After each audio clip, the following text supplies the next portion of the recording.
ሱረቱል ሙጃደላ መደንየቱ ይህች ሱረቱል ሙጃደላ በማለት የምትታወቀው በመዲና የወረደች ምዕራፍ ነች። ወቀተና ወለታ አህካምን ተሽሪዕያ የመዲና ሱራዎች ከመካ ለየት የሚሉ ባህሪ አላቸው። እሱ ምንድነው? የመካ ሱራዎች በተደጋጋሚ እንደተጠቀሰው በአቂዳ በእምነት ነክ ነጥቦች ላይ ትኩረት ሲያደርጉ የመዲና ደግሞ እምነቱ ተተደላደለና መሰረት ከያዘ በኋላ ስለመጡ አህካም ማለትም የዕለት ተዕለት የህብረተሰቡ እንቅስቃሴ የሚመሩ ህገ ነክ ነጥቦች ላይ ነው የሚያተኩሩት ማለት ነው። የሚከለከለውን በመከልከል የሚፈቀደውን በመፍቀድ የሚወገዘውን በማውገዝ ላይ ያተኩራሉ የመዲና ሱራዎች እና እሷም መደሊ በመሆኑ አሁን አንዳንድ በህብረተሰቡ ዘንዳ የተለመዱ አጓጉል ልማዶች ለማረምና ለማስተካከል ትኩረት ከሰጡት ምዕራፎች አንዷ ይህች ነች ማለት ነው። እና በተለይም ገና ከመግቢያው ላይ እንደሚጠቀሰው ዚሃር የሚባል ነገር ነበረ በጃሂልያ ጊዜ። አረቦች እንግዲህ በአንዳንድ መልካም ባህል ያላቸውን ያህል በጣም ደግሞ መጥፎና አሳፋሪ የሆኑ ባህሪያቶችም ነበሯቸው። ከነዛ መካከል አንዱ ዚሃር የሚባለው ነው። ዚሃር ማለት በአንድ አጋጣሚ ሚስቱ ጋራ የተጋጨለው አለመግባባት ሲፈጠር በንዴት በግልፍተኝነት ይነሳና አንቲ ከዞሪ ኡሚ ይላሉ። አንቺ ከዛሬ ጀምረሽ እንደናቴ ሆኝብኝ حرام ሆኝብኝ ብሎ ሚስቱን حرام ያደርግ ነበር። ከዛ በኋላ ይሄንን ካለ እንግዲህ ያው ደግሞ ምን ማለት የለም መሰናበት ነበረ ማለት ነው። ይሄ በጃሂልያ የተለመደ ሆኖ ቆይቶ ነበርና አሁን ከሷሃቦቹ መካከል አንዱ ይሄ አይነት ችግር ሊያጋጥመው ነው። በዛ አጋጣሚ ይህች ሱራ ወርዳለች ማለት ነው።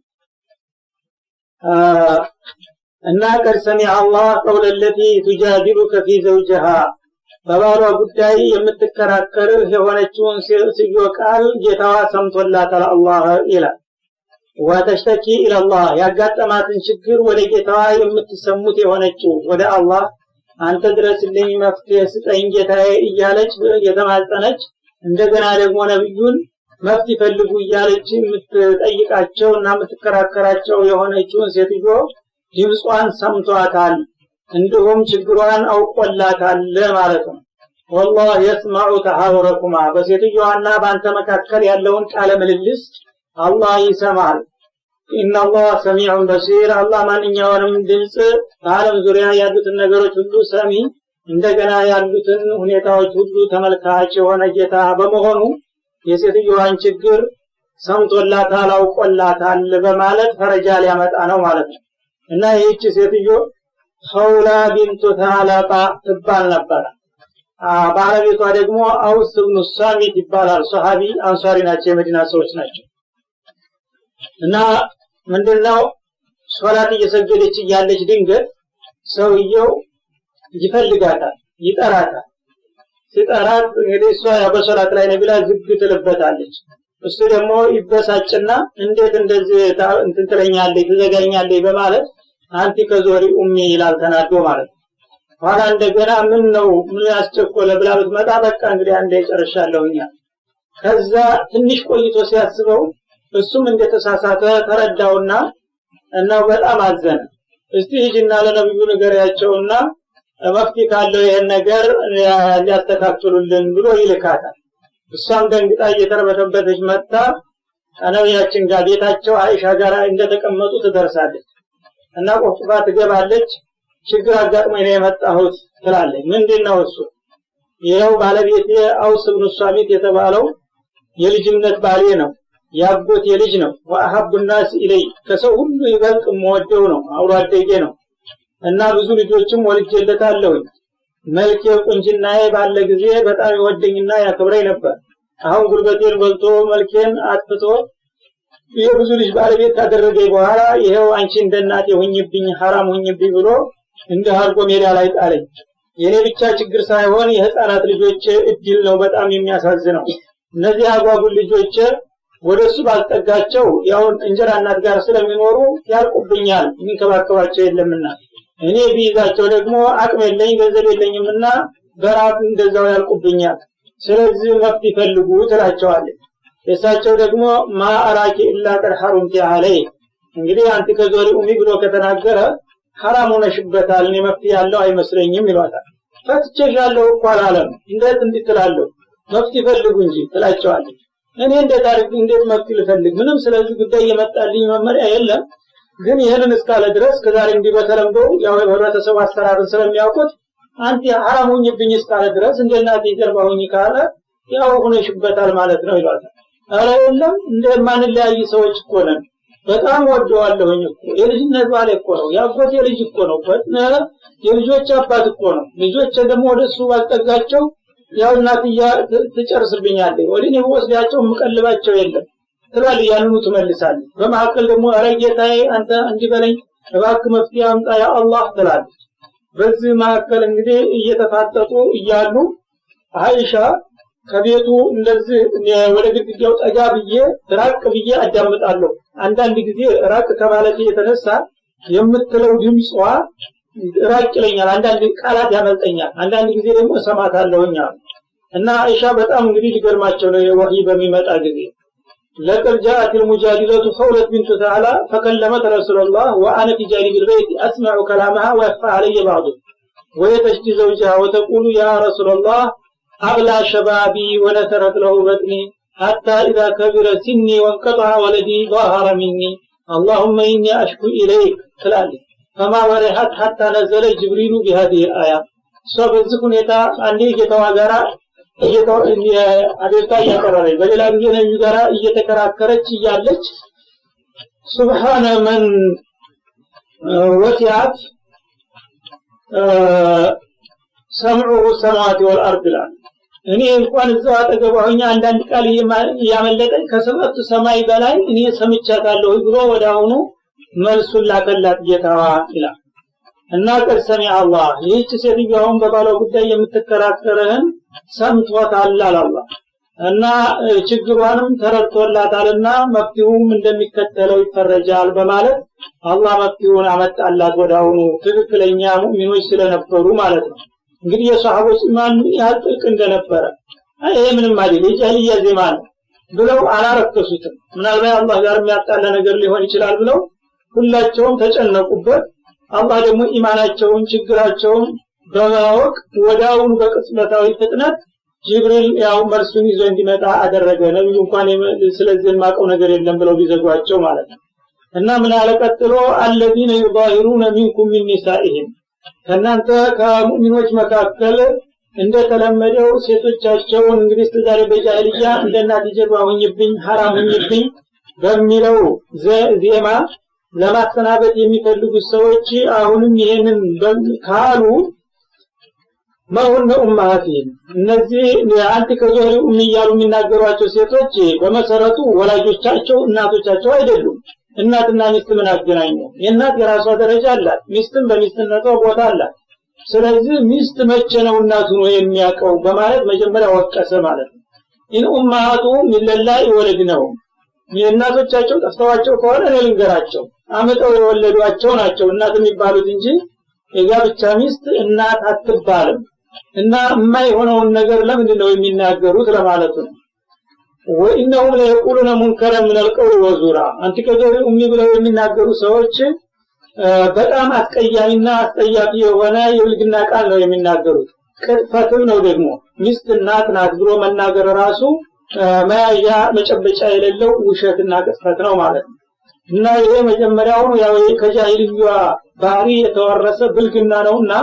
በእስልምና መደገም የሌለበት ነገር ነበር በመሰረቱ ወኢነ አላህ ለአፉን ገፉር ለማንኛውም እንግዲህ ያው መሰራቱ ካልቀረ አሁን ተሳስቶ የሷሃቢይን ቢያደርግም አንድ ጊዜ አጥፍተሃልና አልምርህም አለለውም አላህ ይቅርባይና ምህረት ሰፊ ነውና በይቅርታ አልፌዋለሁኝ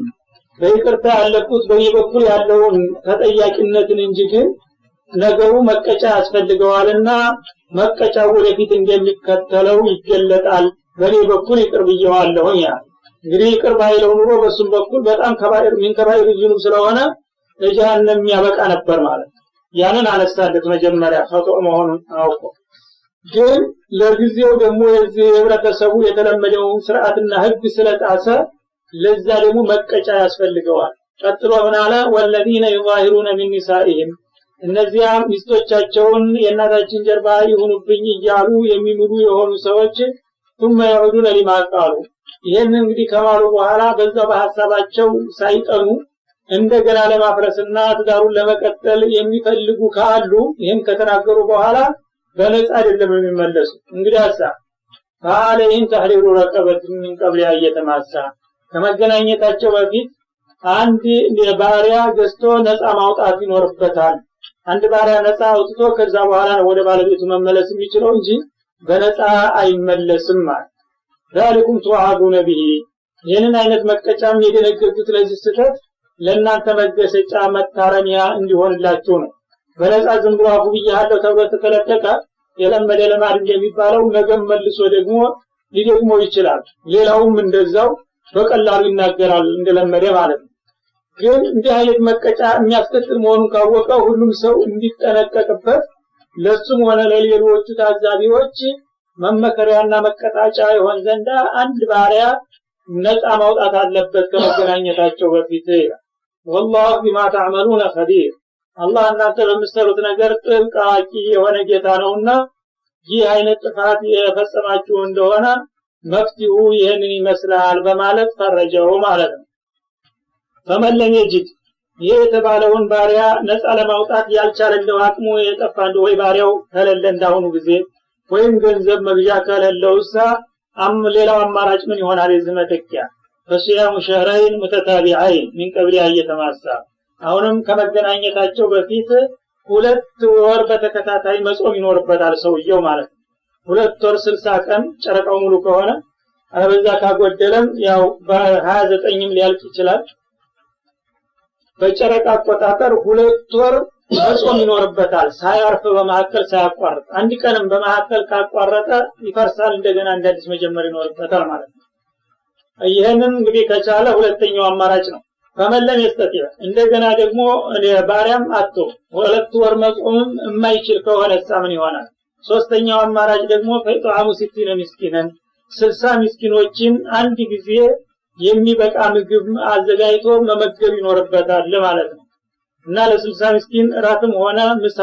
አንድ ጊዜ የሚያጠግብ በአካባቢው በተለመደ ምግብ አንድ ጊዜ የሚበቃ ምግብ ደግሶ ያበላል ማለት ነው እና እነዚህን እንግዲህ ሶስቱን አማራጮች በቅደም ተከተል መጀመሪያ በአንደኛ ደረጃ ይቀረቀባ ከዛ ቀጥሎ ሲያሙ ሸረን ተታቢዓይን ከዛ ኢጣሙ 60 ምስኪን የሚለውን በዚህ መልክ ታጠናቀቀ በኋላ መመለስ ይችላል ማለት ነው ذلك لتؤمنوا بالله ورسوله እና እነዚህን እንግዲህ አማራጮች በዚህ መልክ አላህ Subhanahu Wa Ta'ala የደነገገው እናንተ በአላህና በረሱሉ ማመናችሁ እንዲረጋገጥላችሁ ነው ትክክለኛ ሙእሚን የሆነ ሰው አላህ እንግዲህ ያጥታልና በዚህ ተቀጣ ሲለው ያንን የጌታውን መቀጫ በጸጋ ሲቀበል ሙእሚንነቱን የበለጠ ያረጋግጣል አይ እኔ የሆነ ይሁን እንጂ ሳልቀበልም ካለ ያው ኢማኑ ውሸት መሆኑን ያጋልጣል ማለት ነው እና ሙእሚኖች ከሆናችሁ እንግዲህ ይሄንን ታረጋላችሁ የኢማናችሁ መለኪያ መመዘኛ ነው ግር መንገዱን ማለት ነው ወተከ ሁዱላህ እነዚህ አሁን የተነገሩት የአላህ ድንጋጌዎች ናቸው ደንቦች ማለት ነው እንዲህ አይነት ጥፋት የፈጸመ ሰው ለዛ ለጥፋቱ ማስተሰሪያ ወይም ማሰረጃ አሁን የተነገሩትን ነገሮች ማሟላት ይኖርበታል ወለልካፊሪና አዳቡን አሊም ይሄንን የአላህ ህግጋትና ድንጋጌ ያላከበረ ሰው ከሆነ ካፊር ይሆናል እንዲህ አይነቶች ካፊሮች ደግሞ አሳማሚ የሆነ ቅጣት ይኖርባቸዋል እንግዲህ አላህ Subhanahu Wa Ta'ala ሐራምና ሐላል ብሎ የደነገገውን ነገር የሚተላለፍ ሰው በግዴለሽነት ወደ ኩፍር ይገባል ማለትንም ይጠቁማል እግር መንገዱን ማለት ነው ምሮ ላይ ኢላሃ ኢላላህ መካዱ ብቻ አይደለም ሰው ካፊር የሚያደርገው በቁርአን ወይም በሐዲስ ሰሂህ የተደነገገ ስራ የተባለውን ነገር ለመስራት እየቻለ እምቢ ብሎ ከተው ወይም አትስራ የተባለውን ግልጽ የሆነውን ሐራም ምን አለብኝ ብሎ ከሰራ ያ ሰውዬ ወደ ኩፍር የሚገባ መሆኑንም ያመለክታል ወለል ካፊሪነ ያለው አነጋገር ማለት ነው እና እንግዲህ ሙእሚን ነኝ ብሎ ሲያበቃ አላህ ያዘዘውንና የደነገገውን ነገር በማን አለብኝነት የሚተላለፍ ከሆኑ እነዚህ ሰዎች ካፊሮች ነው የሚሆኑት ካፊሮች ደግሞ እንደታወቀው አሳማሚና አሰቃቂ የሆነ የጀሃነም ቅጣት ይጠብቃቸዋልና ይህንን ይወቁና ይጠንቀቁ ነው ረሱሉን የሚጻረሩ የሆኑት ካፊሮች ይላል እንግዲህ አንድ ሰው ሙእሚን ነኝ ብሎ ሲያበቃ አላህ ያዘዘውን ነገር በቸል በማለት ወይም የከለከለውን ነገር በመዳፈር አላህን የሚጻረርና እሱን ፍቃድ የሚጋፋ የሆነ ሰው እንደዚሁ መልእክተኛው የሰጡትን መመሪያ እንደዛው ለመተላለፍና ለመጻረር የሚሞክር ሰው ካለ እኒህ አይነቶቹ ኩቢቱ በአላህ ዘንዳ ወራዶች ተደርገዋል ማለት ነው። ከማ ኩቢተ الذين من قبلهم ከበስተፊታቸው የነበሩት ወንጀለኞች እንደተዋረዱ ሁሉ እነዚህም ለውርደት የሚጋለጡ መሆናቸው አያጠያይቅም ማለት ነው። ኩቢሩ ማለት ነው። ኩቢቱ ማለት ወይም ሉዒኑ በአላህ ዘንዳ ተረግመዋል ከነሱ በስተፊት የነበሩት ጥፋተኞች እንደተረገሙት ሁሉ ማለት ወቀድ አንዘልና አያትን በይናትን እኛ ደግሞ ለእናንተ የህይወት መመሪያ የሆኑ ዘንድ ግልጽ የሆኑ አንቀጾችን አውርደናል በነቢያችን አማካይነት እለት ተለት ለህይወታችሁ መመሪያ የሚሆኑ የማያሻሙ ግልጽ የሆኑ መመሪያዎችን እነሆ ያወረድንላችሁ ነው። እነዚህን መመሪያዎች አክብራችሁ ከተቀበላችሁ መልካም በአኺራም በዱንያም መልካም እድል አገኛችሁ ማለት ነው። ካልሆነ ግን ቀደም ሲል የነበሩት ወንጀለኞችና አመፀኞች እንደተረገሙ ትረገማላችሁ እንደተዋረዱም ትዋረዳላችሁ በላቸው። ወለልካፊሪና አዛቡ ሙሂን አሁንም የአላህንና የረሱልን ፍቃድ የሚጋፉና የሚጻረሩ ለሆኑ ከሃዲዎች እጅግ አዋራጅ የሆነ ቅጣት አለባቸው በል። የውመ የባዓቱሁም አላሁ ጀሚዓ ይህ ቅጣት መቼ ነው የሚፈጸምባቸው ቢባል አላህ ሁላቸውንም ከያሉበት በሚቀሰቅስና በሚያስነሳባቸው ዕለት የውመል ቂያማ ማለት ነው። ፈዩነቢኡሁም ቢማ አሚሉ እና ዛሬ በዱንያ እያሉ የሰሩትን ወንጀል ጥፋታቸውን ሁሉ በዝርዝር ይነግራቸዋል። የተረሳልን መስሏቸው አህሷሁላህ ወነሱ አላህ የሚሰሩትን ነገር ሁሉ ጠንቅቆ ያውቀዋል። እነሱ ግን ዘንግተውታል። ዛሬ ወንጀል ሰርቶ አንድ ሰው 2-3 ቀን ታለፈ በኋላ ቢጠይቁት ይረሳዋል። አላህ ግን አንዲት ነገር ቅንጣት አይረሳም በሚገባ አጠናቆ ነው የያዛት ማለት ነው። እና እነሱ የዘነጉትንና የረሱትን ወንጀል እኔ ደምሬና አጠናቅሬ እቆይና በመጨረሻ የውመል ቂያማ ዋጋቸውን እሰጣቸዋለሁ። ወላሁ አላ ኩሊ ሸይን ሸሂድ አላህ ደግሞ በማንኛውም ነገር ላይ የቅርብ ተቆጣጣሪና ታዛቢ መሆኑን ይወቁና ይጠንቀቁ ነው። አለም ተራ አየህን ወይም ታውቃለህን ይላል። አነላህ ያዕለሙ ማ ፊ ሰማዋት ወማ ፊል አርድ አላህ Subhanahu Wa Ta'ala በሰማያትና በምድር ውስጥ ያሉትን ነገሮች ሁሉ ጠንቅቆ የሚያውቅ መሆኑን ታውቃለህ የሰው ልጅ ሆይ ነው የሚለው። ማ የኩኑ ሚን ነጅዋ ተላተቲን ኢላ ወራቢዑሁም ሶስት ግለሰቦች ምስጢር አይለዋወጡም አላህ አራተኛ ታዛቢያቸውና ተካፋያቸው ቢሆን እንጂ በየትም ቦታ በማንኛውም ጊዜ ማለት ነው። ሶስት ሰዎች ጨለማ ለብሰው በጣም ተደብቀው በስጉር ቦታ ሆነው ውይይት ቢከፍቱ አፍላፍ ተገጣጥመው አራተኛ እነሱ አወቁም አላወቁም ታዛቢያቸውና ተቆጣጣሪያቸው አላህ ነው። ወላ ኸምሰቲን እንዲሁም ደግሞ አምስት አይሆንም ተወያዮቹ ወይ ተመሳጣሪዎቹ ኢላ ወሳዲሱም እሱ ስድስተኛቸው ቢሆን እንጂ ወላ አድና ሚን ዛሊከ ወይም ደግሞ ከሶስት በታይ አይሆንም ቁጥራቸው ሁለት ማለት ነው። ወላ አክተረ ወይም ከአምስት በላይ አይሆንም ስድስትና ከዛ በላይ ያለውን ቁጥር ኢላ ወማሁም ማንኛውም ቁጥር ጋራ እሱ አብሮ ያለ ቢሆን እንጂ በእውቀትና በቁጥጥሩ ማለት ነው። አይነማ ካኑ የትም ቦታ ቢሆኑ በጨለማም በብርሃንም በድብቅ ቦታም በግልጽም ቢሆን ማንንም ሰው ጥቂትም ሆኖ ብዙም ሆነ የሚወያየው ነገር ሁሉ እኔ ያለሁበት በታዛቢነት በላቸው። እና አላህ እንግዲህ Subhanahu Wa Ta'ala በዚህ ዓለም ውስጥ በሰማይም ሆነ በምድር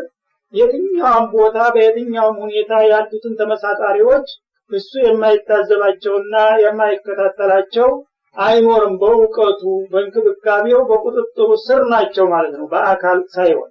ثم ينبئهم بما عملوا يوم القيامة እነዚህ ሁሉ ተወያዮች እንግዲህ በኸይርም ሆነ በሸር የተመሳጠሩትን ነገር ሁሉ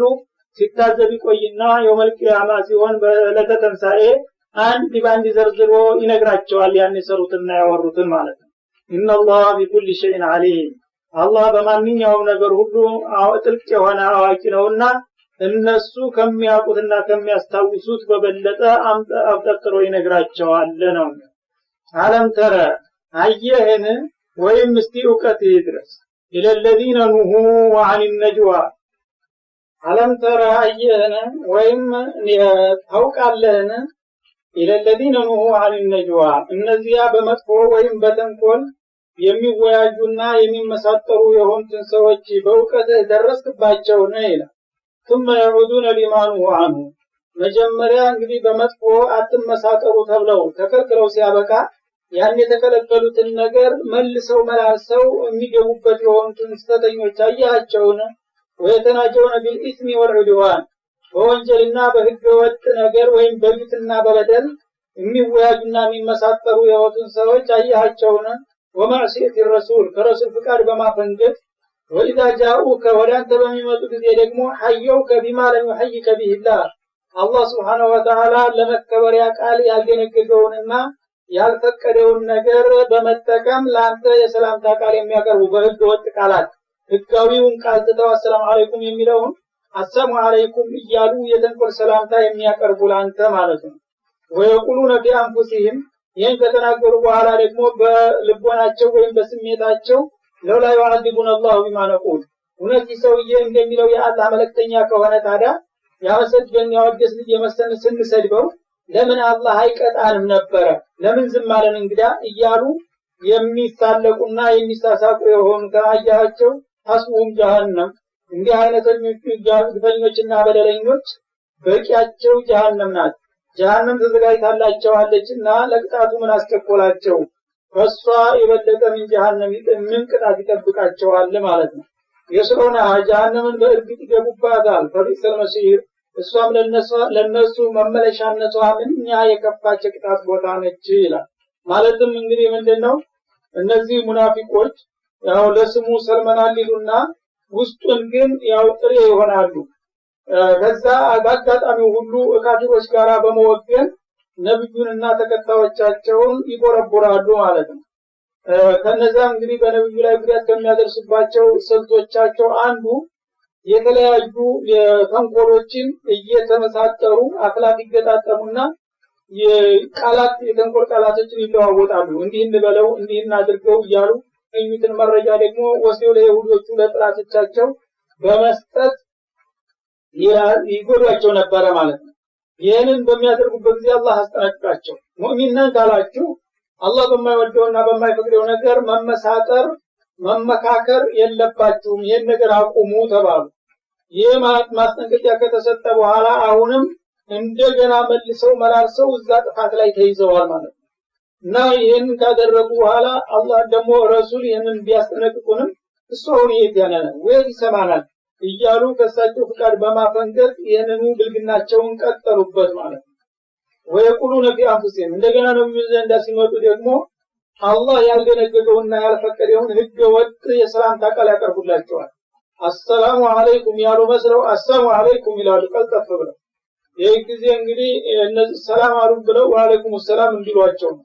ይሄ ጊዜ ይኸውላችሁ ጭልነታቸው የአላህ መልእክተኛ ነው ምስጢር አውቃለሁ ይላል የኛን ቃል እንኳን ምን ለውን አያውቅም ብለው ለመሳለቅ እንዲመቻቸው ነው ማለት ግን ነብዩ ገብቷቸዋል። ይሄን በሚሉ ጊዜ ወአለይኩም ብለው ብቻ ነው የሚመልሱላቸው። አንድ ቀን ነብዩ ጋራ አይሻ ባለቤታቸው እንደተቀመጡ ይሁዶች መጣው አሰላሙ አለይኩም አብልቃሲም አሉ። አይሻ ሰሙ አለይኩም ወአለይኩም ሰላሙ ወልعنቱ ብለው መለሱ። ያ አይሻ ان الله لا يحب الفحش والتفحش አላህ እኮ እንደዚህ የመጥፎ ቃላትን የሚናገር ሰው አይወድም ለምን እንድትናገር ያለ ይላል። አማሰሚያ ተማቃሉ እነሱ ያሉትን አልሰሙም እንዴ ሞት ይወረድባችሁ እኮ ነው። አማሰሚያቲ ማአጀብቱ እኔስ መልሼ ወአለይኩም አልኩኝ። ሙእሚን ብዙ መጥፎ አይናገርም። ان الله يستجيب لنا ولا يستجيب له ሞት ለእናንተ ይሆንላችሁ አሉ እኔ ደግሞ ለእናንተ አልኩባቸው። የነሱ በከንቱ ለፈልፋሉ እንጂ አላህ አይሰማቸውም የአላህን ረሱል ሲረዱ። እኔ ግን ትንሽ ቃል ትሰራልኛለች ያቺ ትበቃቸዋለች። አንቺ ግን ይሄን መጥፎ ቃል ስትናገር የትልቅ ሰው ሚስት ሆነሽ ሲያበቃ ያው ትዝብት ላይ ተወርቂያለሽ ብለው ተቆጣው ይባላል። እና እንግዲህ በይመል ነብዩን በሁለት መልኩ ለመውዳት አንድ ያው ስሜታቸውን ለመወጣት መስደባቸው፣ ሁለተኛ ደግሞ ገይባ ቃለው ወህይ ወርድልኛል እያለ ሰላም እንኳን አለየም እያሉ ሊስቁባቸው ነበር ማለት ግን አላህ አጋለጣቸው። ይሄንን እንግዲህ አሰላሙ አለይኩም እያለ እየረገም ነው አላህ መልእክተኛው ቢሆን ኖሮ ለምን ዝም ይለን ነበር ይላል። እኔ በዝም አልኩኝ አላህ ሐስቡም ጀሃነም ቅጣቱ ቆየ እንጂ መጭ ቀረላቸዋል። ጀሃነም አነሳቸው በቅጣትነት ጀሃነም እኮ ተዘጋጅታ ፏን ከፍታ እየጠበቀቻችሁ ነው። እሷ በቅጣትነት በኩል በጣም አይከፉ የከፋይና ከዛ በላይ ቅጣት የለምና እሷ እየጠበቀቻችሁ ስለሆነ መች ዝም አልኳችሁ ብሎ መልስ ሰጣቸው ማለት ነው። ያ አዩሃ الذين آمنوا እናንተ በአላህ ጌትነትና በብቸኝነቱ እንዲሁም በስልጣንና በመብቱ ያመናችሁና ነብዩን የተከተላችሁ ወገኖች ሆይ ኢዛ ተናጀይቱም አንዱ ውይይት ለማድረግ በምታስቡበት ጊዜ ፈላተ ተናጀው ቢልኢስሚ ወልዑድዋን ውይይታችሁ መጀመሪያ ህጋዊ አጀንዳ መሆኑን አረጋግጡ እንጂ በወንጀል ነክ ነገርና እንዲሁም በበደል ሰውን በመበደል በሌሎች ላይ ግፍ በመፈጸም ላይ እንዳትወያዩ። ይሄ የሙናፊቆችና የይሁዶች ባህሪ እንጂ የሙእሚኖች ጸባይ ሊሆን አይገባውምና ሙእሚን ግልጽ ነው የሚሆነው እና ያ አላህ የወደደውንና የፈቀደውን መልካም ነገር ከሆነ መወያየት ትችላላችሁ። በመሰረቱ መመሳጠር ጨርሶ አልተከለከለም ማለት ነው። ግን የምትመሳጠሩበት አጀንዳ ህጋዊ መሆን አለበት። አላህን ጋር የማያቀያይም ራሳችሁንም የሌላችንን መብት የማይነካና ሌላን የማይበድል መሆን አለበት ማለት ነው። እና እናንተ ከሌላው ከዚህ ከይሁዳውና ከሙናፊቁ ህብረተሰብ በዚህ መለየት አለባችሁ። መጀመሪያ ውይይት በሙሉ አታድርጉ አይደለም። በምስጢር መመሳጠር ትችላላችሁ፣ ግን ምስጢሩ እንደ ሙናፊቆቹ ተንኮላዘል መሆን የለበትም። ወንጀል ነው ወይም ደግሞ በሌሎች ላይ በደል የሚፈጽምና ግፍ የሚያደርስ ነገር እንዳይሆን ተጠንቀቁ። ወማሲየት الرسول ከረሱል ፍቃድ የሚያርቅ ነገር መሆን የለበትም። ነብዩን የሚወነጅል ማለት ነው። ወተናጀው ቢልብሪ ወተቅዋ እንግዲያሳ አላህ በሚወደው በኸይር ነገር እንደገና ደግሞ አላህን በመፍራት ልትወያዩ ትችላላችሁ። አንድ ሰው እንግዲህ ምናልባት ድክመት ያጋጠመው እንደሆነ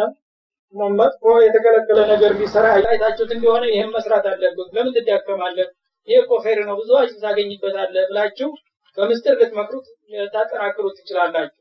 ወተቁላህ ለማንኛውም አላህን ፍሩ ፍቃዱን አክብሩ። አለዚ ኢለይሂ ተሕሸሩን ከሞት በኋላ ተነስታችሁ ወደሱ ሂሳባችሁን ለመቀበል የምትሰበሰቡለት የሆነውን አላህ ልትፈሩት ይገባል እንጂ እንደ ሙናፊቆችና እንደ ይሁዶቹ በማን አለብኝነት ብላችሁ ህገወጥ እንዲያትሆኑ ተጠንቀቁ ይላቸዋል ማለት ነው። ኢነመ ነጅዋ ሚነ ሸይጣን እና በተንኮልና በህገወጥ ነገር ወይም በግፍና በበደል መመሳጠርና ደባ መለዋወጥ ይሄ የሰይጣን ተግባር ነው። ከሰይጣን መመሪያ የተቀበሉ ሰዎች ናቸው ይሄን የሚያደርጉት እንጂ ከረህማን መመሪያ ጋር የሚሄዱት ይሄን ያደርጉት ማለት ነው። ይሁዶችና እንግዲህ ሙናፊቆቹ ይሄንን በሰው ላይ ተንኮል ለማድረስ የሚያደርጉት ውይይት ከሰይጣን መመሪያ እየመጣላቸው ነው። የሱን አዋሚር ተንፊዝ ማድረጋቸው ነው። እናንተ ደግሞ ሙእሚኖች ተብላችሁ ሲያበቃ የዛ የሰይጣን አዋሚር ሙነፊዞች መሆን ስለሌለባችሁ ነው ይሄንን ምነግራችሁ። ይሄንን የሚያደርገው ሰይጣን ለምንድነው? ለይህዙን الذين آمنوا እሱ በሚያሰራጨው ተንኮል አማኝ የሆኑትን ሰዎች ሐዘን ላይ ለመጣል አስቦ ነው። እነዚህ ሙናፊቆችና ይሁዶች እያስተባበረ በእነሱ ላይ ተንኮልና ደባ እንዲሸርቡና በዛ በሚሰሙትና በሚያጋጥማቸው ነገር ሁሉ ሙእሚኖች እንዲያዝኑ ነው። እነሱን እንግዲህ ቅስማቸውን ለመስበር የሚያደርገው ተንኮል ነው ማለት ነው። ወለይሰ ቢضارهم شيئا الا باذن الله ሰይጣን ደግሞ በእነዚህ ወዳጆቹና በደንበኞቹ አማካይነት ሙእሚኖችን ለማሳዘንና ለማደናገር ቢሞክርና ቢጨረጨርም አላህ ካልሻባቸው በስተቀር የሱ ሙከራ ምንም ሊጎዳቸው አይችልም፣ ይከሽፋል በቀላሉ ማለት ነው። አላህ ከሻ ያው የሱ መክር ምናልባት በአጋጣሚ ጉዳት ሊያደርስ ይችል ይሆናል። አለበለዚያ አላህ ሙእሚኖችን ጉዳት ሊያደርስባቸው ካልፈለገ ሰይጣንም ሆነ የሱ ተባባሪዎች ይሁዳና ሙናፊቆቹ በተንኮል ላይ ቢረባረቡም በቀላሉ ይከሽፋል እንጂ አይሰራላቸውም ማለት ነው። ወአላህ ፈለተወከል ሙእሚኑን ለማንኛውም በአላህ ላይ ብቻ አማኞች ተማመኑና ይመኩ። በእኔ ከተማመኑና ከተመኩ ሌላ ነገር ብዙ ሊጎዳቸው አይችልም ማለት ነው። ያ አዩሃ الذين آمنوا እናንተ በአላህ ጌትነትና በአንድነት በብቸኝነቱ በስልጣንና በመብቱ እንዲሁም በነብዩና በተግባራቸው ያመናችሁ የሆናችሁ ወገኖች ሆይ إذا قيل لكم تفسحوا بالمجالس በመቀመጫ ቦታ ተሸጋሸጉ በምትባሉበት ጊዜ ፈፍሰሑ ትእዛዙን በአክብሮት ተቀበላችሁ ተሸጋሸጉ يفتحillahu لكم الله ቦታውንም ይባርክላችኋል እንዲሰፋ ያደርግላችኋልና ይላል ወኢዛ ቂለ እንሹዙ ምናልባት ደግሞ መነሳት አስፈልጎ ከናንተ መሐከል እገሌ ተነስ የሚል ትእዛዝ የመጣ እንደሆነ ከነብዩም ሆነ ከሌላው አሚር ፈንሹዙ በትእዛዙ መሰረት ተነሱ እንጂ አትግረጭረጩና አትነጫነጩ يرفعillahu الذين آمنوا منكم ከናንተ መሐከል አላህ ትክክለኛ አማኝ የሆኑትን ሰዎች በደረጃ ከፍ ያደርጋቸዋል والذين اوتوا العلم درجات እንዲሁም ደግሞ ዒልም ዲን የተሰጡትን ሰዎች ከናንተ መካከል በደረጃ ያበላልጣል በመሰረቱ ሁላችሁም ሙእሚን ብትሆኑና ሰው እኩል ነው ቢባልም ከናንተ መካከል አህለል ፈድል ወልዒልም ይኖራሉ ማለት ነው እነዛ የታላቅ ማዕረግና ክብር ባለቤት ሰዎች መጥተው እገሌ ተነሳና እገሌን አስቀምጠው ተብሎ በሚታዘዝ ጊዜ እኔ ተማናንሽ ነው ብሎ መቀየምና መቆጣት አያስፈልግም ስትከባበሩ ነው የሁላችሁም ደረጃ የሚያድገውና ማለት ነው والله بما تعملون خبير አላህ በምትሰሩት ነገር ሁሉ ጥልቅ አዋቂ የሆነ ጌታ ነውና ከማንኛውም አጋጣሚ ለእናንተ የሚበጃችሁን እንጂ የሚጎዳችሁን አይመክራችሁም ማለት ነው ይሄ የመጣበት ምክንያቱ ነብያችን አለይሂ ሰላቱ ወሰለም አንድ ቦታ በሚቀመጡበት ጊዜ ሷሃቦች ዙሪያውን ይከቧቸዋል ያው እንግዲህ ስራ ይፈቱም በማንኛውም አጋጣሚ ተተቀመጡ ወይ ያው ወህይ ወርዶ እንደሆነ አዲስ ወረደውን ወህይ ያነብላቸዋል ያስተምሯቸዋል ወይም በሐዲስ መልክ አንድ ነገር ያብራሩላቸዋል ወይም ጥያቄዎች ካሏቸው ጥያቄያቸውን እየተቀበሉ መልስ ይሰጧቸዋል ወይም ደግሞ ለእለት በእለት ለሚያረጉት ተግባር ምክክር የሚያስፈልግ እንደሆነ ውይይት ይከፍታሉ እና በዛ መሰረት እንግዲህ እንዲሰማቸው ሁላቸውም ጠጋ ብለው ነው ክብብ አድርገው ወዲያውኑ እንደ ንብ ዙሪያውን ከበው ይቀመጣሉ እና ይሻሙ ነበር ወደሳቸው በጣም ቀርቦ ለመገኘት ድምጻቸውም እንዳያመልጠው ወዲያውኑ ለመቀበል ሁሉም ሰው ወደሳቸው ለመጣጋት በጣም ሱስቃ ይዘው ነበር አንድ ጊዜ እንደዚህ አንድ ቦታ እንደተቀመጡ ታላላቅ የነበሩ ሱሐቦች በአንድ አጋጣሚ ወደ ኋላ ቀርተው እንደዚሁ የማናቸውም የሆኑ ሰዎች ቀድመው ቦታውን ያዙ ይባላል በሳቸው አቅራቢያ ያለው ይሄ ጊዜ እነዛ ወደ ኋላ ቆይተው የመጡት ከመሃጅሮችም ከአንሷሮችም አንጋፋዎቹ ትልልቆቹ ሰዎች ሲመጡ ቦታው ተይዟል በጣም ርቋቸዋል ይሄ ጊዜ እነሱ እስከዛሬ ነብዩ አጠገብ ይቀመጡ ስለነበረ አሁን እዛ አርቀን የተቀመጡ እንደሆነ ድምጻቸው አይሰማንም ብለው ስለሰቡ ምናልባት የመሃል ቦታ ይገኝ ይሆን በማለት ቆመው ዳር ባይናቸው ይቀላውጡ ገባ ቦታ ካላ አሸጋሽገው ያስገቡናል ብለው ነብዩ ደግሞ ገባቸው እና በጣም ትልልቅ ሰዎች ናቸው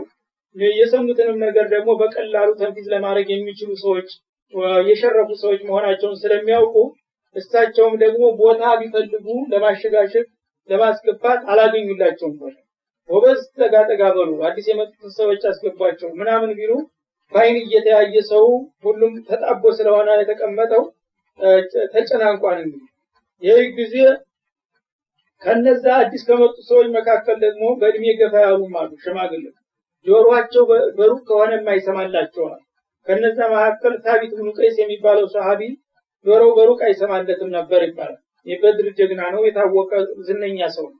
ስለዚህ እሱ እንግዲህ ቅር እንዳይለው ሌላውስ ምናልባት ዳር ሆኖ ተጠራርቶ ሊሰማ ይችላል ይሄ ሰውዬ ግን መስማት አይችልምና ምን ይሻለኛል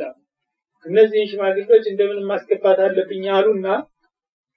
መጀመሪያ ተፈሰሑ እንትና ተፈሰሑ ቢሉ ቦታው ወትሮውም ስለጠበበ ተሽጋሽቶ የሚወጣው ነገር አልተገኘም ይሄ ጊዜ ምናሉ ወጣቶቹ ንዳር ሆነው በሩቅ ሊሰሙ የሚችሉትን አዩና ያ ፉላን እና ፉላን ቆም ያ ፉላን ቆም ብለው በእነዛ በቆሙት ሰዎች ቁጥር ወጣቶቹ እንዲነሱ አደረጉ ማለት ነው ለይሰኒና መለም ወቂር ከቢረና ወርሐም ሰገራ አንዳሉ እንግዲህ እኛ ሙእሚኖች አንድ አካል ነን ታናሹ ታላቁን ታላከበረ ታላቁ ለታናሹ ካራራ ይሄ አንድ ወጥ ህብረተሰብ አይባልም ባለው መመሪያ መሰረት እናንተ ልጆች ናችሁ እዛ ብትሆኑም ስለምትሰሙ ገሌ ተነስና አያው አባትህ የሚሆን ትልቅ ሰው ነው ገሌ ታስቀምጠው ምን ይመስላል ገሌ ሳንተ ተነስ ሲሏቸው ከሳቸው እንግዲህ ፍቅርና እንትን ጉጉታቸው ብዛት የተነሳ እኛስ ሆነ እሳቸውን ድምጽ በቅርቡ መስማት አንፈልግም እንዴ ለምን ያባርሩናል አሉና ትንሽ ቅራላቸው ሰው ናቸውና ማለት እና እንደዚሁም በተሰቦቻቸው የሆኑት የኔ ልጅ ለምን ተነስ ይሉታል የሚል ስሜት በልባቸው ብቻ ሲሰማቸው ወዲያውኑ ወህይ መጣ ማለት ነብያችን ሁሉ ጊዜ በአርሎ የማይሰሩ መሆኑን ያረጋግጥላቸዋል እሳቸው ሲያድቱን ሰዎች ለማሳነስ እነዛን ጅን ለማክበር ለማዳላት እንዳልሆነ ይሄንን አያት አመጣማ إذا قيل لكم تفسحوا في المجالس فافسحوا እና ተሸጋሸጉና ሰው አስገቡ ከተባላችሁ ለምን ማለት ቀድሜ ይያለው ብላ አንፈራጣህ ማጥጣት ይችላል ነብዩ ተሸጋሸግ ካለ ተሸጋሸግ አሁንም አላህ Subhanahu Wa Ta'ala ተነስስ ቢል إذا قيل لكم انشزوا قوموا ተነስም ካለ መነሳት ነው ጧዓ እኮ ነው አጢኡ አላህ ወአጢኡ الرسول ነው እንጂ የተባለው እናንተ ስሜታዊ ከሆናችሁማ እምኑ ላይ ነው ታዲያ ምን ይሆናችሁ መነሳቱን ካስፈለገ ታላችሁ መነሳት አለባችሁ ተሸጋሸጉ ከተባላችሁ መሸጋሸግ አለባችሁ ደግሞ ሰው ከተፋከረ ትንሹ ለብዙ ይበቃል እንደተባለው የስተሂላው ለኩም እናንተ ያው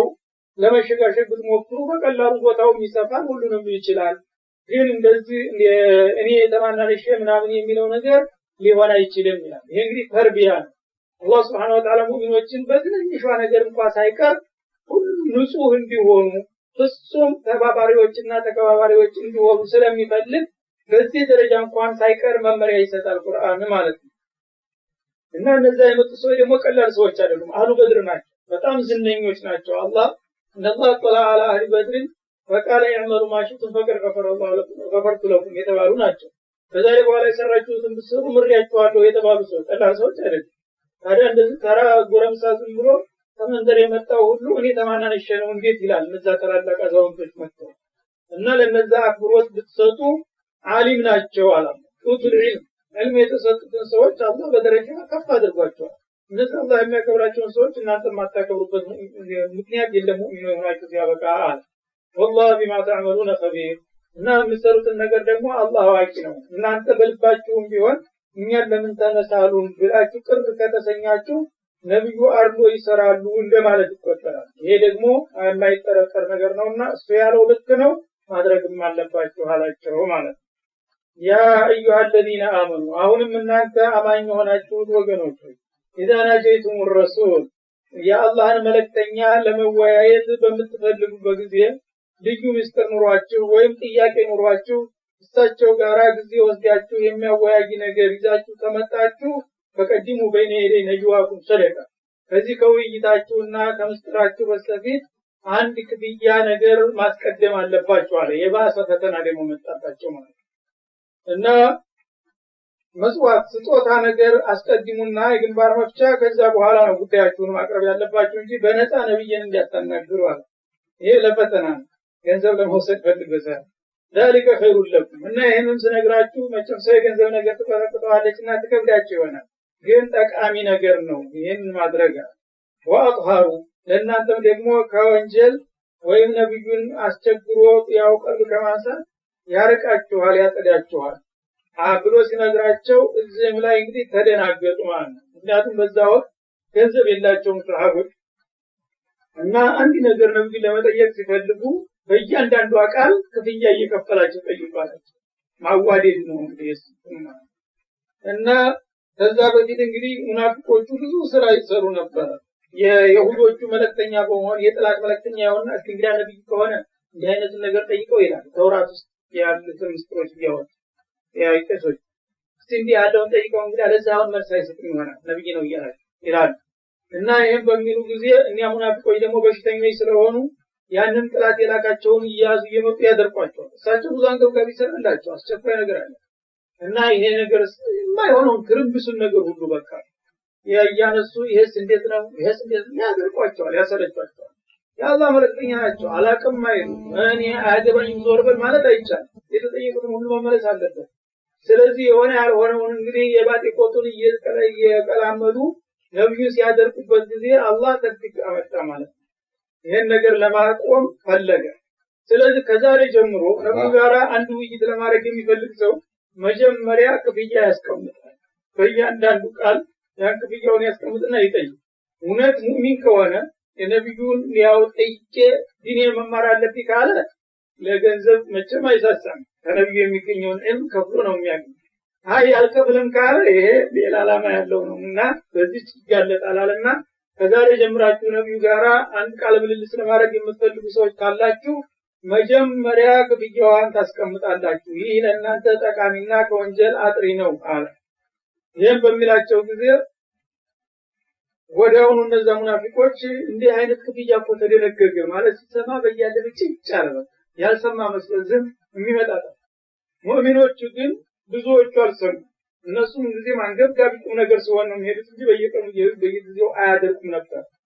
ግን በመጀመሪያ የሰሙት ከሙእሚኖቹ ከሷሊቆቹ አሊ ኢብኑ አቢ ጣሊብ ናቸው ይባላል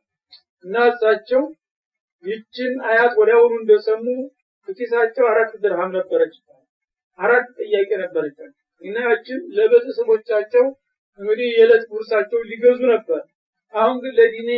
አንድ ይህን ጥያቄዎች ሳላውቅ ማደር የለብኝም እና ሜዳቦ ገዝቼ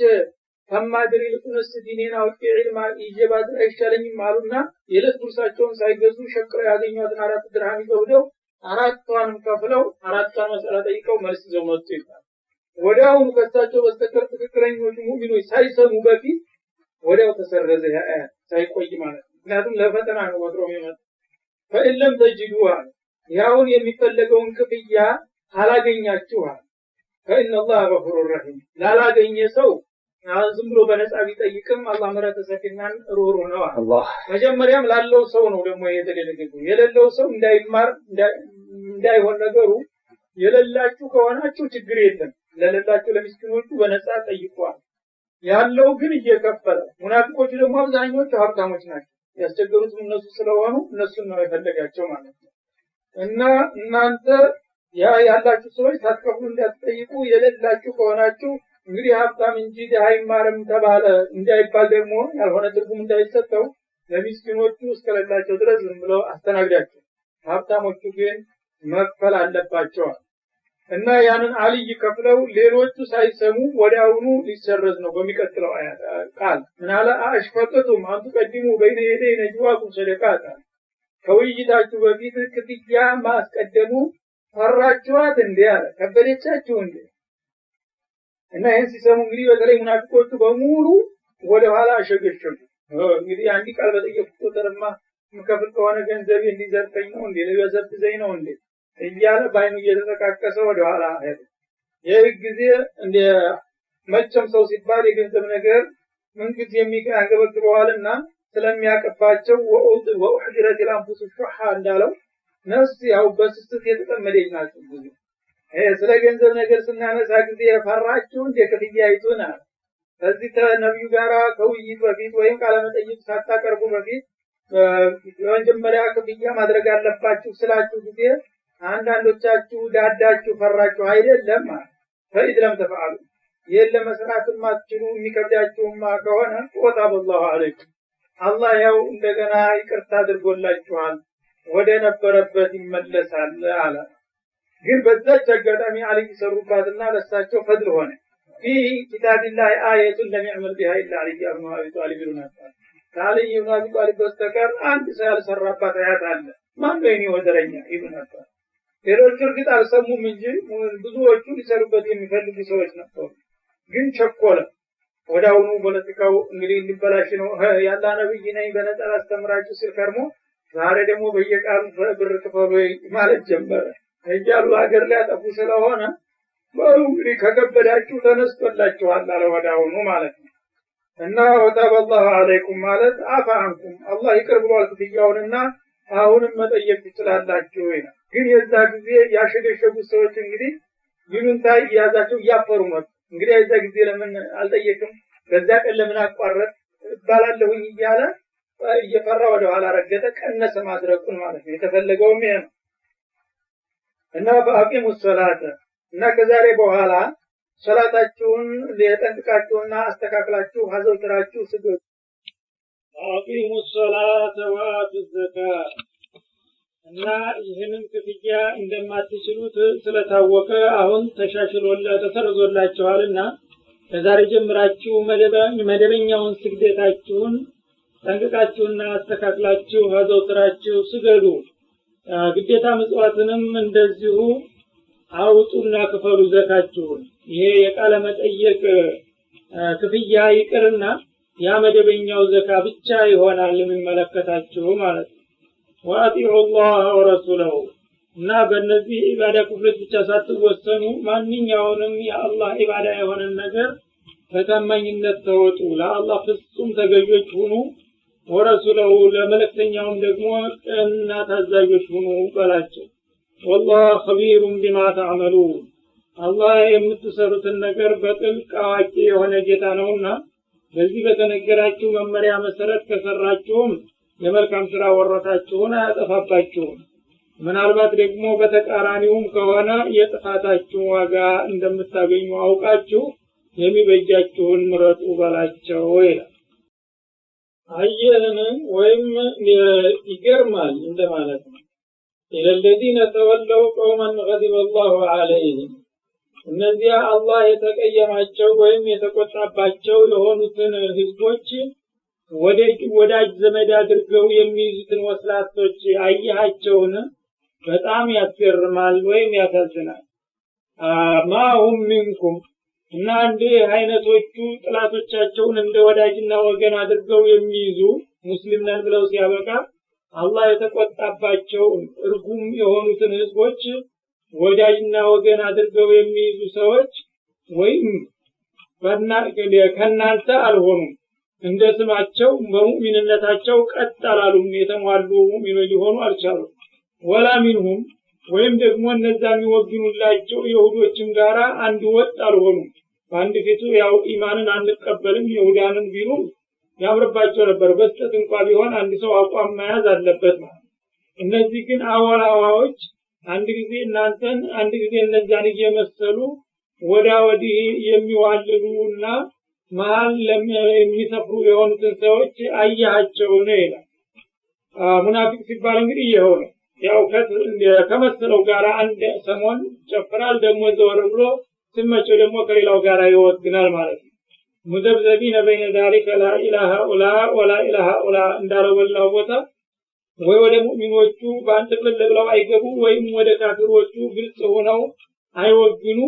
በዚህ በሁለቱ ቡድን መካከል እንዲሁ ዝም ብለው የሚዋይቁ ናቸው ይላል እና ወህሊፉና አለል ከዲቢ እናንተ ለምንድን ነው ኢኽላስ የማታረጉት ሙእሚን እስከሆናችሁ ድረስ እኛ ጋራ ተቀልላችሁ ግቡ በምትሏቸው ጊዜ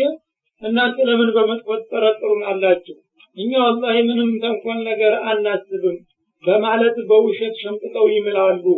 ያው ገበናቸውን ለመደበቅ ማለት ነው ወሁም ያለሙን እነሱ ወስላቶችና አቋመ ቢሶች መሆናቸው ሆዳቸው እያወቀ እናንተን ለማታለልና ለመደለል ያው መቼም የወዲና ያቀብኝን በማለት ሲምል ሲገዘት እንታየዋለ በጥፋት ላይ ጥፋት መጀመሪያ ተንኮል የፈጽመዋል ያው ካፊር ሙስሊሞች መስለው የካፊር ስራ እየሰሩ ነው ይነቃባቸውና ሲደረስባቸው ደግሞ አቋማቸውን አስተካክሉ ሲባሉ እንዲሁ ዝም ብላችሁ እኛ እናንተ ተጠራጠሩናላችሁ እንጂ እኛ والله የተከከለኛ ወንድሞቻችሁና ሙስሊሞች ነን እያሉ የውሸት መሐላቸውንም ይደረድራሉ ደግሞ ማለት ነው አደላሁ ለሁም አዛበን ሸዲዳ እነሱ ግን እንዲሁ በቃላት እናንተን ለማዳለል ለማታለል ይሞክሩ እንጂ አላህ ተንኮላቸውን በጥልቅ ስለሚያውቅባቸው በጣም አሳማሚና ብርቱ የሆነ ቅጣት አዘጋጅቶላቸዋል ኢነሁም ሳአማ ካኑ ያዕመሉን እነሱ ይሰሩት የነበረው ነገር ሁሉ በጣም አስቀያሚና አስከፊ ስለነበረ ወጀዛው ሰያትን ሰያቱ ሚጥሏ እንደተባለው የዛ የመጥፎ ስራቸው ተመጣጣኝ የሆነ አስከፊ ቅጣት ተዘጋጅቶላቸዋል ይላል እተኸዙ አይማነሁም ጁነተን ፈሰዱ عن سبيل الله እና ይሄንን የውሸት መሐላቸውን እንደ ጋሻ አድርገው ይጠቀሙበታል ለመከላከያ ማለት ነው እና አንድ ሰው ጦር ሜዳ በሚገባ ጊዜ በጦር መከላከያ በጋሻ እንደሚከላከል ሁሉ እነሱም ደካማ ጎናቸው በሚነቃበት ጊዜ والله እኛ እንደዛ አይደለንም እያሉ መሐላውን እንደ ጋሻ መከላከያ ያደርጉታል ማለት ነው ፈሰዱ عن سبيل الله በዚህ አድራጎታቸው ከአላህ መንገድ ሙእሚኖችን አደናቀፉ ማለትም ሙእሚኖች በአንድ ፊቱ ጥላቶቻችን ናቸው ብለው በእነሱ ላይ የሚገባቸውን አቋም እንዲያይዙ በአንድ በኩል ሙስሊም እየመሰሉ በሌላ በኩል ሌላ የሆኑ አስቸጋሪ ህዝቦች ሆኑ ወይ እንደ ወገን ወይ እንደ ጥላት አድርገው እንዳይዟቸው ማለት ነው ወይም ፈሰዱ عن سبيل الله ማለት በዚህ በወስላታ አቋማቸው ለተከታዩ ትውልድ በሽታ ሆኑ እነገሌም አንድ የተመቻቸው ሙስሊም ጋራ እንዳስለም ሌሎች ጋራ ይሆኑ ነው ይሄን ዳውም ንቃት ነው ብልጥነት ነው እያሉ ያላወቁት የዋሆች የነሱን አሰራር እንዳውም ጥሩ ነው እያሉ ያሳስቱ ጀመር የራሳቸው ጥፋት ሳይበቃ ማለት ነው። እንግዲህ አንድ ሰው መጥፎ መንገድ በሚከፍትበት ጊዜ ተኋላ የሚመጣ ሰው መቼም መጥፎም ሆነ መልካም ተከታይ አያጣም አንድ መንገድ ከተከፈተ። እንደዛ አይነት መጥፎ መንገድ የከፈቱና ሙእሚኖቹን ለተታረጓቸው ማለት ነው። ወይም ፈሰዱ አን ሰቢልላህ ማለት ሙእሚኖቹ በአንድ ፊቱ ካፊርነታቸውን ቢያውቁ ኑሮ በእነሱ ላይ የጥላት እርምጃ ሊወስዱ የሚችሉትን በላኢላሃ ኢለላህ ብቻ እየደለሉ በእነሱ ላይ መወሰድ የሚገባውን እርምጃ ተከላከሉት አገዱት ማለት ነው። ፈለሁም አዛቡ ሙሂን እና ለጊዜው እናንተ ሰው በመሆናችሁ ሊያታለሏችሁ ቢችሉ እኔ ዘንዳ ግን እንዲህ ሊሆን አይችልም። በጣም አዋራጅ የሆነ ቅጣት ተዘጋጅቶላቸዋል ደባቸውን አውቃለሁኝና ይላል። ላንቶኒ አንሁም አምዋሉሁም ወላ አውላዱሁም ሚነላህ ሸይአ አሁን እነሱ ብዙ ገንዘብ ያላቸው እንደውም ብዙ ልጆች ያሏቸው በመሆናቸው ነው እንደዚህ ማን ይደፍረናል እያሉ የሚዘባነኑ። በእኔ ዘንዳ ደግሞ ይሄ የሚኮሩበትና የተከማቸው ገንዘብና ንብረታቸው እንደዚሁም ጀግኖች ልጆቻቸው ከኔ ቅጣት የሚያድኑና የሚከለክሉላቸው አይሆኑ። ምን አላህ ሸይአ ምን አዛቢላህ እንደማለት ነው። ከአላህ ቁጣ ወይም ቅጣት እነዚህ ሀብቶቻቸውና ልጆቻቸው ወይም ወገኖቻቸው በአጠቃላይ የሚያድኑና የሚከለክሏቸው መስሏቸው ከሆነ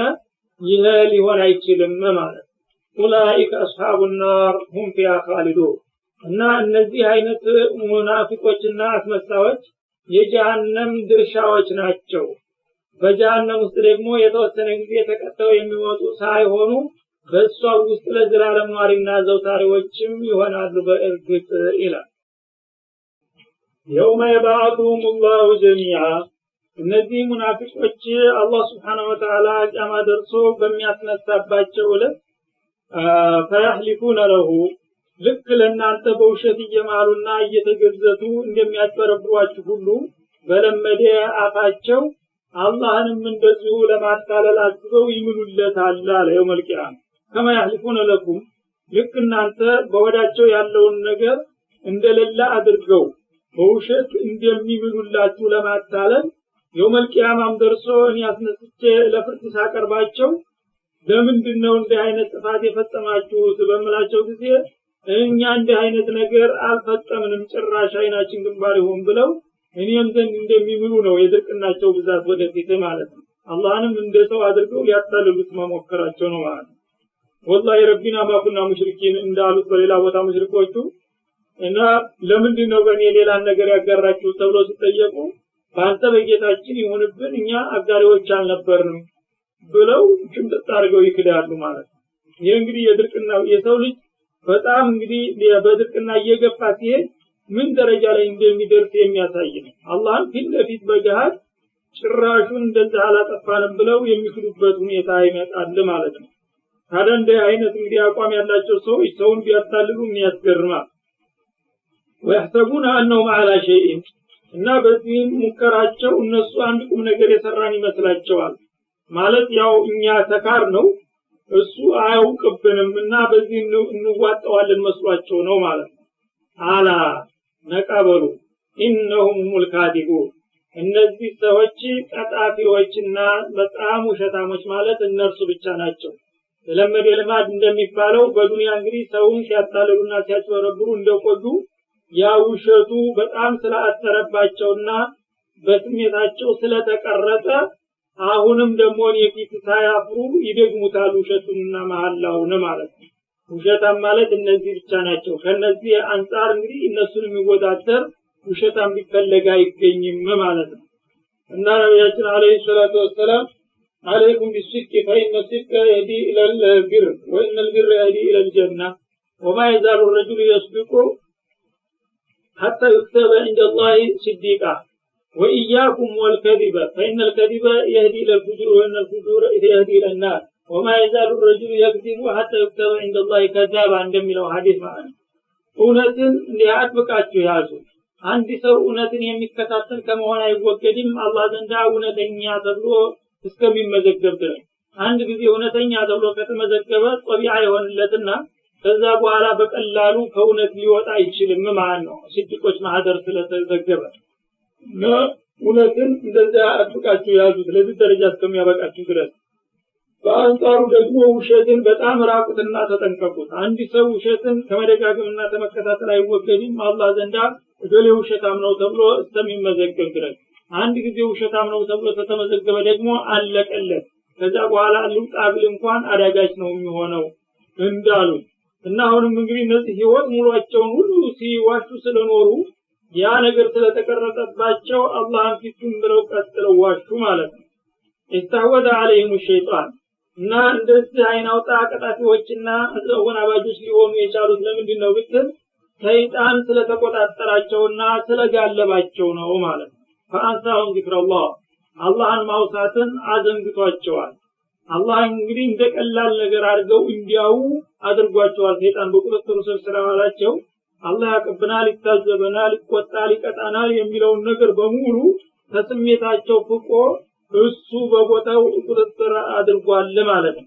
ኡላኢከ ሂዝቡ ሸይጣን እና እነዚህ እንግዲህ የሰይጣን ፓርቲዎች ናቸው ወይም የሱ ወገኖች ማለት ነው በሱ ፍቃድ ነውና የሚመሩት አላ ነቃ ብላችሁ ስሙ ኢነ ሂዝበ ሸይጣን ሁሙል ኻሲሩን የሰይጣን ፓርቲ ወይም የሰይጣን ወገን የሆነ ሰው ደግሞ የዘላለም ኪሳራ ባለቤት የሚሆነው እርሱ እነዚህ አይነቶቹ ብቻ ናቸው ኢነለዚነ ይሐዱነ አላህ ወረሱለሁ በዚህ መልኩም ሆነ በሌላ መልኩ አላህንና ረሱልን የሚጻረሩ ከፍቃዱ የሚያፈነግጡና የሚያምፁ ሰዎች ሁሉ ኡላኢከ ፊል አደሊ እንዲህ አይነቶቹ ወስላታዎች በእኔ ዘንዳ በወራዳዎች ማህደር ውስጥ ተዘግበዋል በዱንያ በአኺራ አላህ Subhanahu Wa Ta'ala ውርደት ደግሶላቸዋል ለጊዜው እንኳን ቢመስላቸው ማለት ነው እነሱ ደግሞ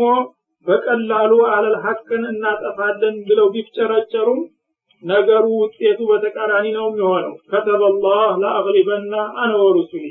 አላህ Subhanahu Wa Ta'ala አበክሮ ወስኗል ዘግቧል እኔና መለክተኞቼ አህለል ባጢልን እናይላለን እናሸንፋለን ብሎ ውሳኔውን አሳልፏል ስለዚህ የኔ ውሳኔ አንድ ጊዜ አልፏልና እነሱ ቢፍጨረጨሩም ራሳቸውን ያጠፋሉ እንጂ እኔ ያልኩት ነው የሚሆነው በመጨረሻ ማለት ነው لا تجد قوما يؤمنون بالله واليوم الآخر በአላህና በመጨረሻው ቀን ከልብ የሚያምኑ የሆኑ ወገኖችን አታገኛቸውም يوادون من حاد الله ورسوله አላህና ረሱልን የሚጣረሩት ወገኖች ጋራ የሚፋቀሩና የሚዛመዱ ሆነው አታገኛቸውም እነሱ ሙእሚን ሆነው ሲያበቃ እንደገና አዕዳኡላህን የአላህን ጥላቶች እንደ ዘመድና እንደ ወዳጅ አድርገው ሲይዙ አታገኛቸውም ከሁለት አንዱ ነው እንጂ የሚሆነው ማለት ወይም አላህና ረሱልን ብቻ ወደው በዛ ብቻ ይወሰናሉ ወይም ደግሞ አዕዳኡላህን ይዘው ይጓዛሉ እንጂ ሁለት ተቃራኒ ነገሮችን በአንድ አጣምረው የሚይዙ ሙእሚኖች ሊኖሩ አይችሉም ማለት ነው ሙናፊቆች ግን ይሄን ለማድረግ ነው የሚሞክሩት በአንድ በኩል በስማቸው አላህና ረሱልን ይዘናል ብለው በሌላ በኩል ደግሞ አዕዳኡላህ ኩፋሮችን መያዝ ነው የሚፈልጉት ማለት ነው ይሄ የሙእሚኖች ባህሪና አቋም ሊሆን አይጠበቅም ማለት ነው ወለው ካኑ እነዛ የሚያዙት በወዳጅነትና በወገንነት የሚያዙት ወገኖች የአቅራቢያ ቤተሰብ እንኳን ቢሆኑ አባአሁ ወላጅ አባቶቻቸው እንኳን ቢሆኑ ሰው እንግዲህ ከሚያከብረው ሁሉ የቤተሰብ አባላት በአንደኛ ደረጃ አባት ነው የሚፈራውና የሚከበረው መብትም ያለው በሸርዕ ማለት ነው እና አባት እንኳን ቢሆን የአላህ ጥላት ከሆነ ካፊር ከሆነ ሙእሚን እስከሆነ ድረስ እሱን በአላህ ፈንታ ልታከብረውና ልታፈራው ወይም ወገን አድርገህ ልትይዘው አይጠበቅብህም ማለት ነው አው አብናአሁም ልጆቻቸው ከአብራቸው የወጡትም ቢሆኑ ልጅ ደግሞ የአካል ክፋይ ከመሆኑ የተነሳ በጣም እንግዲህ በጦቢያ በተፈጥሮ ራሱ ተፈጥሯል ያንኳ ቢሆን ሙጅሪም ከሆነ አዱወላህ ከሆነ ሙእሚን የሆነ ሰው ልጁን ሊወደው ሊያፈቅረው አይችልም ማለት ነው አው ኢኽዋነሁም ወይም ደግሞ የእናት አባት ልጆች የሆኑት ወንድሞቻቸው ቢሆኑ ያው ግማሽ አካልን ማለት ነው ወንድም በመከራ በደስታ ከጎን የሚቆመው የሚረዳው ወንድም እንኳን ቢሆን አብዱላህ ከሆነ አንተ ሙእሚን ሆነ እሱን እንደወገን አድርገህ ልትይዘው አይቻልም ወይም አይገባም ማለት ነው አው አሽረተውም ወይም በአጠቃላይ ዘመድ ወዳጅ በአካባቢ ያሉ ወገኖችም ቢሆኑም እንኳን አዳኡ አላህ እስከሆኑ ድረስ እነሱን አንተ ሙእሚን ሆነህ ሲያበቃ እንደ ወዳጅ ዘመድ አድርገህ መያዝ አይጠበቅብህም። ኡላኢከ ከተበ ፊ ቁሉቢሂም ኢማን እና እነዚህን አሁን የተቆጠሩትንና የመሰሉትን ሁሉ የቤተሰብ እና የወዳጅ ዘመድ አይነቶች ሁሉ ለአላህ ብለው እርግጥ አድርገው የሚተው ሙእሚኖች አላህ በልቦናቸው ውስጥ ኢማንን ቀርጾላቸዋል ወይም ዘግቦላቸዋል። ወአየደሁም ቢሩህ ሚን ከሱ በሆነ መንፈስም ማጠናክሯቸዋል። ሞራላቸው ተገንብቷል በኢማን ማለት ነው። ወይም በአላህ አለይታነት ኮርተዋል። አላህን ከያዝ ሁሉ ነገር ቢቀር እሱ ይበቃናል የሚል ስሜት አድሮባቸዋል ማለት ነው። ወይድኹሉም ጀናትን ተጅሪ ሚን ተህቲሃ አልአንሃር እና እንዲህ አይነቶቹ ወዳጆች ከስሮቿ የተለያዩ ጅረቶች የሚፈሱባት የሆነች አትክልታማ የሆነች የደስታ ሀገር እጋብዛቸዋለሁ፣ አስገባቸዋለሁ። ካሊዲነ ፊሃ በሷም ለዘላለም ኗሪና ዘውታሪዎች ሲሆኑ ጀነተል ፊርደውስ ማለት ነው። ረዲየላሁ ዐንሁ አላህ ሱብሓነሁ ወተዓላ በዱንያ ያሉትን አቋምና ያከናወኑትን መልካም ተግባራቸውን ወዶላቸዋል ወይም ይወድላቸዋል ወደፊት። ወረዱ ዐን እነሱም ደግሞ በአላህ በኩል የተዘጋጀላቸውን ሽልማትና ወረታ በደስታ ይቀበሉታል፣ ይረኩበታል ማለት ነው። ይቀረሽ ያልተባለ ውጤት ያገኛሉ።